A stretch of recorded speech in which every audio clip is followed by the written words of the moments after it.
A continuación vamos a analizar el auge de los totalitarismos. Vamos a empezar analizando las causas del totalitarismo político. Vamos a dividir en primer lugar entre causas económicas y causas políticas.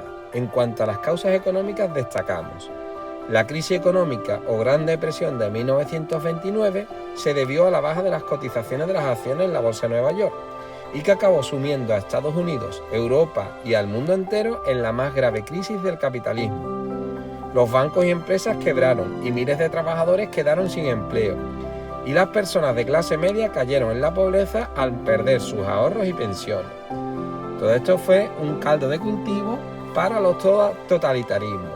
En cuanto a las causas políticas, destacamos: los países derrotados en la Primera Guerra Mundial debieron pagar compensaciones y entregar territorios, lo que causó gran resentimiento en gran parte de la población.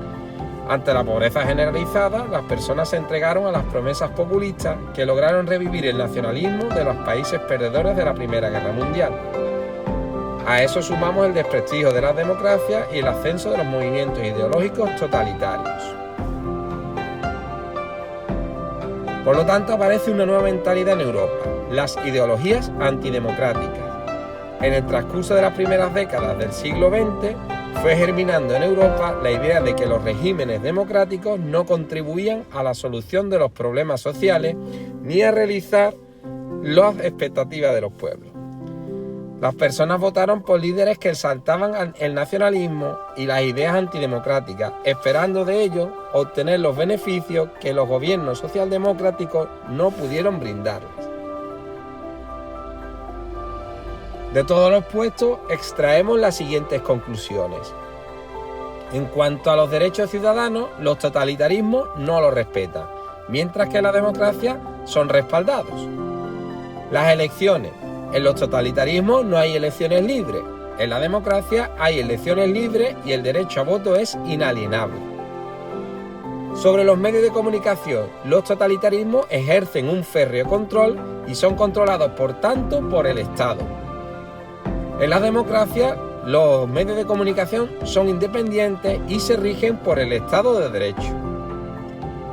En cuanto al sistema político, el totalitarismo establece un líder o la cúpula del partido dominante, mientras que la democracia, la institucionalidad republicana es establecida por la ley.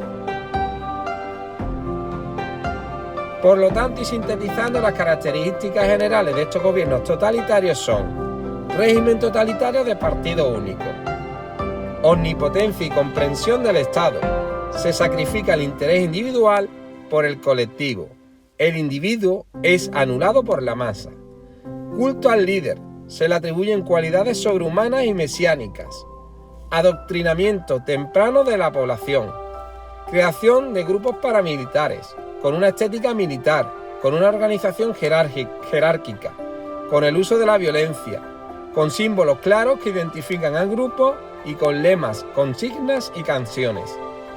Una parte fundamental para mantener a los gobiernos totalitarios es el uso de la propaganda. Vamos a analizar ahora los dos grandes ejemplos de totalitarismo de ultraderecha. Por un lado el fascismo y por otro lado el nazismo. Vamos a comenzar hablando del fascismo italiano, analizando la situación de Italia en la posguerra, cómo se produce el ascenso de Benito Mussolini y sus fascios de combatimiento y el establecimiento de la dictadura fascista.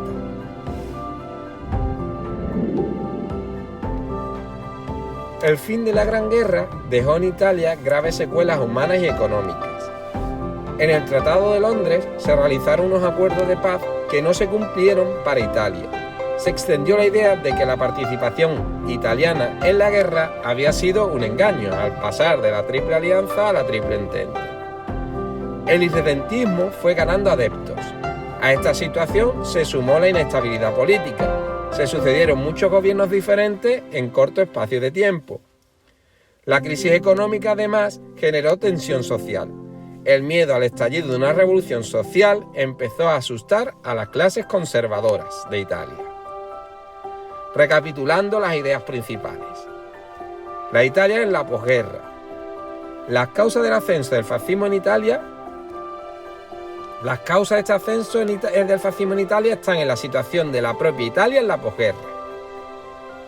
Primero, la Primera Guerra Mundial dejó graves secuelas, tanto en muertes como en destrucción de industria, como en deudas adquiridas con países proveedores. A pesar de estar en el bando vencedor, Italia se sintió engañada en los acuerdos de paz. De aquí surge el irredentismo. La inestabilidad política fue clave. 5 gobiernos entre 1919 y 1922. Se acrecentó la tensión social. Se produjeron huelgas revolucionarias en el norte de Italia y la ocupación de tierras y de fábricas. Esto acrecentó el temor de las clases conservadoras a una revolución social, echándose en brazos de Mussolini. Así se produce el ascenso del fascismo. En esta situación, por tanto, de crisis, apareció la figura de Benito Mussolini, quien, en 1919, creó los fascis de combate, los llamados camisas negras. Pretendían frenar al movimiento obrero. En 1921, los fascis se transformaron en el Partido Nacional Fascista. Este partido contó con el apoyo de la pequeña burguesía, con la financiación de grandes propietarios agrícolas e industriales y con la tolerancia de la Iglesia Católica y el monarca Víctor Manuel III. En las elecciones de 1922, el partido fascista consiguió pocos diputados al Parlamento. Sin embargo, ese año, con los camisas negras aplastó la huelga de los sindicatos socialistas y anarquistas, lo que le dio gran prestigio. Mussolini entonces exigió al rey que le entregara el gobierno. En octubre de 1922, el monarca le nombró jefe del gobierno. Recapitulemos las ideas principales. El ascenso del fascismo. En 1919, Mussolini crea los fascis de combate para frenar al movimiento obrero. Se trata de una unidad paramilitar conocida como los camisas negras. En 1921 nace el Partido Nacional Fascista. Se presenta como la solución a los movimientos de izquierda y a las continuas huelgas. En cuanto a su programa y a los apoyos que tiene, se pretende la creación de un Estado fuerte que garantice la propiedad privada y una política exterior expansionista. Cuenta con los apoyos de la pequeña burguesía y de los grandes propietarios agrícolas e industriales. Y con el respeto y tolerancia de la Iglesia y de la monarquía. En 1922 obtienen un discreto resultado electoral, pero el éxito de los camisas negras al sofocar una huelga general le da un prestigio dentro de la población. Se produce entonces la marcha sobre Roma y el nombramiento como jefe del gobierno por el rey con el apoyo de las fuerzas conservadoras. Vamos a analizar ahora cómo se establece el ascenso del fascismo convirtiéndose en la dictadura de Mussolini. Entre 1922 y 1925, Mussolini desarrolló un proceso de restricción de las libertades y de persecución de sus adversarios. Después de las elecciones de 1924, Mussolini anunció la instauración de un régimen autoritario. Los partidos políticos fueron prohibidos, sus líderes perseguidos y encarcelados, y el Parlamento sustituido por una Cámara de los Fascis. El Estado ejercía un fuerte control a través del partido que dirigía todos los aspectos de la vida social y dominaba los medios de comunicación. Recapitulando las principales ideas, analizamos la dictadura fascista, cómo Mussolini destruye el régimen liberal parlamentario y lo convierte en una dictadura. Entre 1922 y 1925 se produce un proceso de destrucción de la democracia en Italia tras la ficción parlamentaria de un principio tras su marcha sobre Roma.